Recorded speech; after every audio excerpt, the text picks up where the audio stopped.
TC Rádio, a rádio oficial de quem investe. Brunão, a tua primeira fala se dava num momento, esta segunda se dá num outro completamente distinto.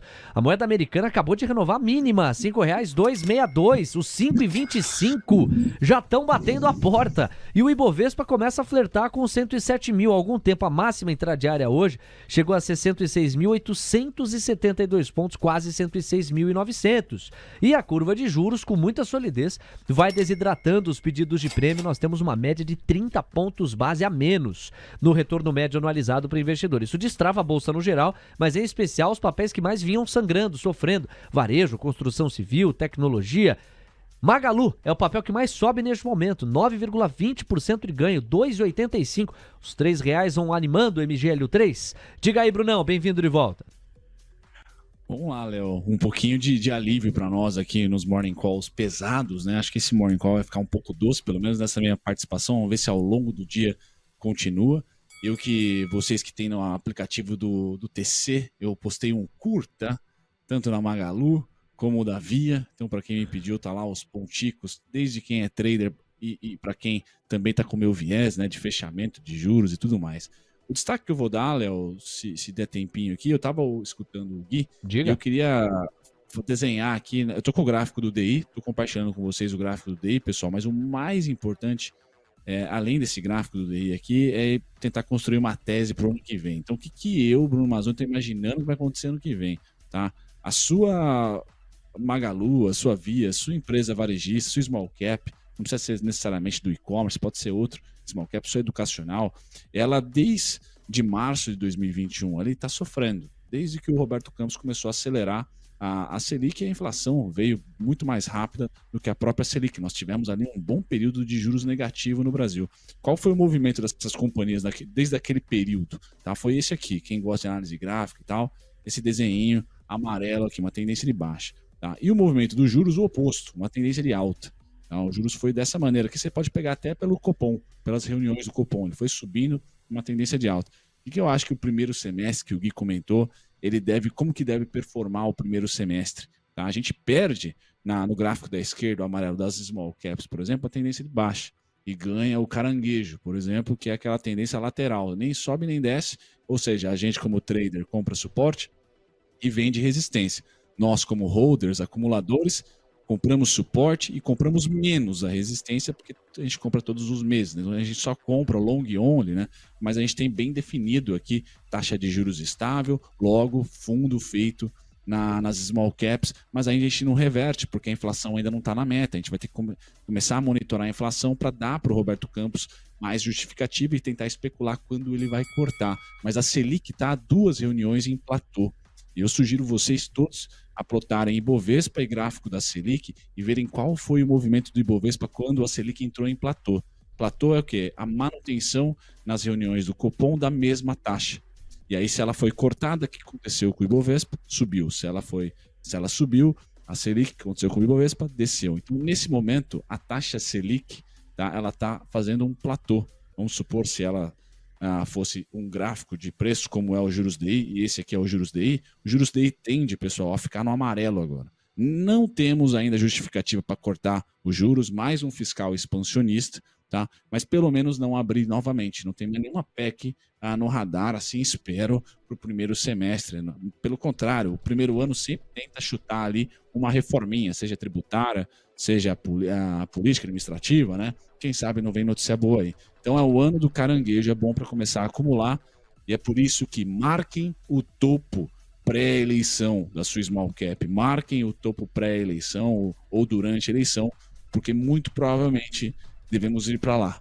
Tá? E essa é a tese toda que eu tenho para o curtíssimo prazo. Tá? O rally natalino é o topo ali de março, é o topo ali do pré e durante a eleição, principalmente para essas empresas de capital intensivo, que dependem da economia doméstica. Tá? E para os juros, lateralização, perda da tendência de alta que vem desde 2021, e para os small caps, perda da tendência de baixa, mas não é reversão para alta, é só ganho da tendência lateral. Então, para você grafista, para você trader, vai ser um chuchu aí você comprar suporte no primeiro semestre, que tende a ser o mesmo, e vender resistência, porque ainda não fizemos o dever de casa, pelo menos na minha opinião, Léo, para reverter para alta. Não estamos em 2016, a gente está um pouquinho para trás, aí em 2013, 14, é um inverninho ainda, mas pelo menos um inverno que a gente começa a ter o Roberto Campos na curva e não mais pedindo juros para cima, Léo.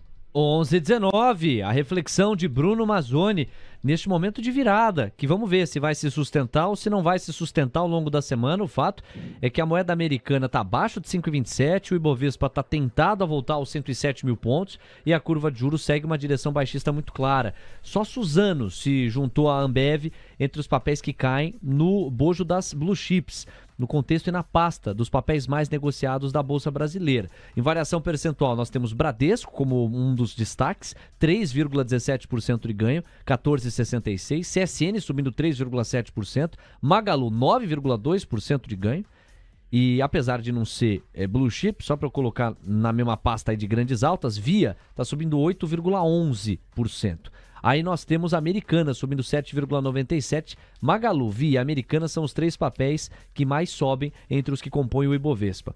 Brunão, você vai fazer o seu destaque final, vai lançar uma sugestão de olhar para quem está nos acompanhando. Só antes, pedir passagem aqui o Diego Kerber. Você pode nos levar, aproveitando, Diego, para os Estados Unidos, porque faltam 10 minutos para a abertura do à vista, entre outros pontos que você tenha separado. Exatamente, seria esse o meu destaque, Léo, porque o Dow Jones agora está recuando 0,05%, o S&P Futuro está recuando 0,26% e o Nasdaq Futuro está recuando 0,53%. Então, aos poucos, os índices no pré-mercado americano vão piorando aí para os comprados. Vamos ver se essa tendência vai se confirmar na abertura do mercado à vista. Falando agora dos títulos da dívida americana, os yields de 10 anos vão se estressando cada vez mais. Agora já estão pedindo 10 pontos base a mais de prêmio. 3,69% é o rendimento ao ano nesses títulos. Os yields de 2 anos agora estão subindo 4 pontos base e meio aproximadamente. 4,30% é o rendimento ao ano nesses títulos. Falando também das commodities, petróleo Brent está avançando 0,41%, arrefecendo um pouco o viés de alta que a gente trouxe na nossa última atualização. $80,13 é o preço do barril. O WTI, por sua vez, está avançando 0,69%, também arrefecendo o viés de alta. $75,80 é o preço do barril. Minério de ferro lá em Singapura virou, agora está subindo 0,05%, $109,30. Entre as criptomoedas, Bitcoin agora avançando 0,60% nas últimas 24 horas, $16.799 é o preço do ativo. No caso do Ethereum, o avanço é de 2,46% nas últimas 24 horas, $1.210 é o preço. 11h21, Bruno Mazzoni, o seu destaque final e a gente volta a conversar amanhã, meu amigo. Vamos lá, Léo. Os destaques que eu dou, eu tô compartilhando com vocês o gráfico do mini índice só para compartilhar novamente, que eu acho que a história vai rimar, então esse é meu cenário, pessoal. A gente saiu um pouquinho dessa lateralização em vermelho nessa terceira PEC, mas a gente está voltando para lá, então esse canalzinho de baixo ele deve permanecer até que as contas sejam fechadas e a PEC de fato bata o martelo. Então o 111,250, o místico ali, 111,250 deve ser o patamar máximo até que a gente tenha batido o martelo da PEC e a Faria Lima consiga fazer contas. Agora, independentemente da PEC, tá? Eu acredito que direcional, o Gui gosta da Tenda, mas também Tenda, direcional, são empresas aí que têm um portfólio interessante para o lado do Minha Casa, a Minha Vida. Se eu não me engano, a Cury também pode ser uma interessante do grupo da Cirela para esse segmento. Tá? Porto Seguro, o setor financeiro se dá muito bem com o fiscal expansionista e o monetário contracionista, então Porto Seguro. E se você quiser ser um pouco mais apimentado, mas ainda assim vovô, que nem eu, a Multiplan. Então essas três companhias eu monitoro bastante para esse rally natalino de virada.